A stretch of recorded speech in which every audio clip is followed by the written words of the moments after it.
Deuteronomy chapter 8. A call to remember and obey. Be careful to obey all the commands I am giving you today. Then you will live and multiply, and you will enter and occupy the land the Lord swore to give your ancestors.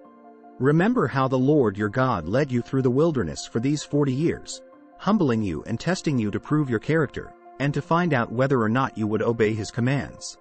Yes, he humbled you by letting you go hungry and then feeding you with manna, a food previously unknown to you and your ancestors.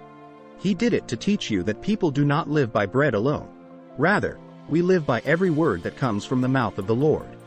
For all these 40 years your clothes didn't wear out and your feet didn't blister or swell. Think about it. Just as a parent disciplines a child, the Lord your God disciplines you for your own good. So obey the commands of the Lord your God by walking in his ways and fearing him. For the Lord your God is bringing you into a good land of flowing streams and pools of water, with fountains and springs that gush out in the valleys and hills. It is a land of wheat and barley, of grapevines, fig trees, and pomegranates, of olive oil and honey. It is a land where food is plentiful and nothing is lacking.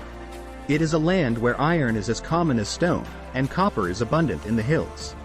When you have eaten your fill, be sure to praise the Lord your God for the good land he has given you. But that is the time to be careful. Beware that in your plenty you do not forget the Lord your God and disobey his commands, regulations, and decrees that I am giving you today. For when you have become full and prosperous and have built fine homes to live in, and when your flocks and herds have become very large and your silver and gold have multiplied along with everything else, be careful. Do not become proud at that time and forget the Lord your God, who rescued you from slavery in the land of Egypt.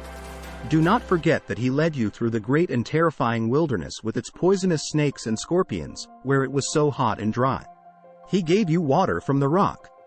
He fed you with manna in the wilderness, a food unknown to your ancestors. He did this to humble you and test you for your own good.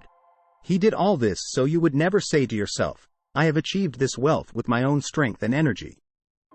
Remember the Lord your God. He is the one who gives you power to be successful, in order to fulfill the covenant he confirmed to your ancestors with an oath.